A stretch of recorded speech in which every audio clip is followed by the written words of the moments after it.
तेजस्वी यादव और लालू प्रसाद के परिवार के अन्य लोगों सहित 16 लोगों पर जो चार्जशीट दाखिल हुआ है लैंड फॉर जॉब मामले में, इस मामले को लेकर के जहां एक तरफ जनता दल यूनाइटेड अपनी बातें रख रही है, लिमिटेड शब्दों में रख रही है, वहीं इस पूरे मामले पर तेजस्वी यादव विदेश में हैं और नीतीश कुमार चुप्पी साधे हुए हैं। हालांकि लालू प्रसाद ने इस पर अपनी प्रतिक्रिया दी है, वहीं ललन सिंह भी इस पर लगातार अपनी बात रखते रहे हैं।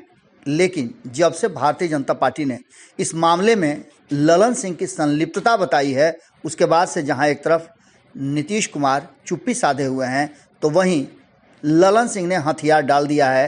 हालांकि उन्होंने नरेंद्र मोदी और उनकी सरकार को लेकर के कई बातें कही है, लेकिन इन सारी बातों के साथ साथ जहां एक तरफ भारतीय जनता पार्टी का ललन सिंह पर हमला करना, ललन सिंह को इस पूरे मामले का कहा जा रहा है कि सरगना बताना, उनका इस मामले में पहल करना, और दूसरी तरफ ललन सिंह का अब ये कहना कि इस मामले में जो भी हो रहा है वो भारतीय जनता पार्टी कह रही है।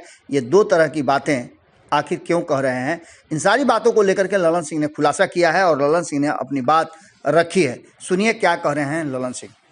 चार्जशीट फाइल हुआ है, वो कोई अप्रत्याशित नहीं।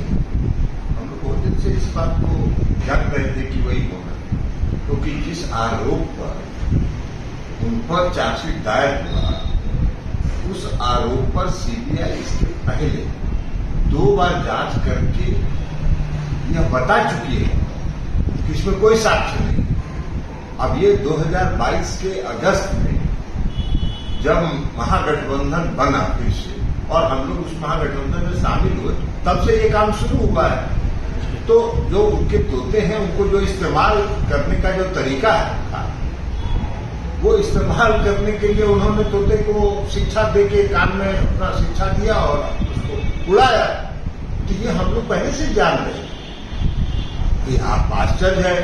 एक तरफ प्रधानमंत्री 5 दिन पहले कह रहे हैं कि पूरे एनसीपी के जो नेता हैं वो 70,000 करोड़ रुपए के घोटाले में फंसे हुए हैं, वो भाजपा के मंत्रिमंडल में शामिल हो रहे हैं।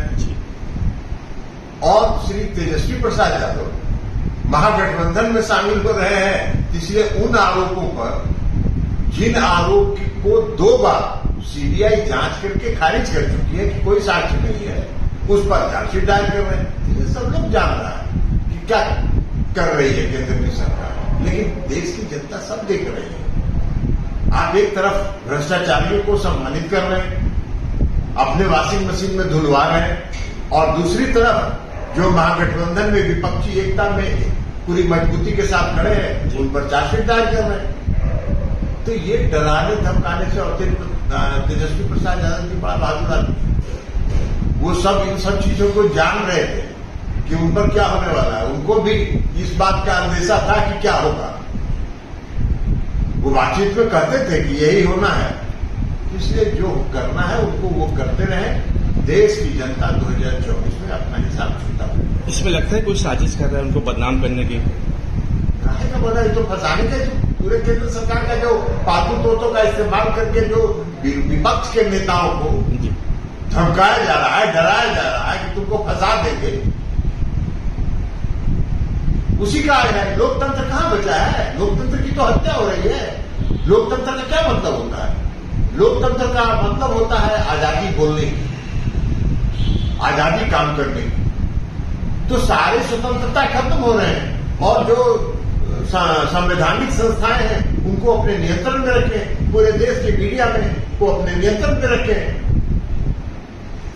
जो मीडिया से वो चाहते हैं वही मीडिया से चलवाते हैं, वही खबर मीडिया में चलती है जो उनके मन के लायक आए। तो इसलिए ये सब काम सब लोग कर रहे हैं, ये सब लोग जान रहा है, हम सब लोग जान रहे हैं। और कोई नई घटना हम लोगों के लिए अप्रत्याशित नहीं है कि बहुत अचानक कुछ हो गया। ये सब हम लोग 6 महीना से जान रहे थे कि यही होता है। अगर ये वीडियो पसंद आई और वह बिहार के राजनीति और बिहारियत से सरोकार रखेनी, तो सब्सक्राइब बटन दबा के चैनल के सब्सक्राइब कर ली। ओजे एगो घंटी बा, ओकरा बटन दबा देला से कुल सटीक और मारक खबर रुआ मुफ्त में मिल जाई। अगर रुआ पत्रकारिता के हमनी के नया प्रयोग में सहयोग कर चाहतानी, तो ज्वाइन बटन दबा दी। पेटीएम नंबर नोट कर ली 9386 816-700। धन्यवाद।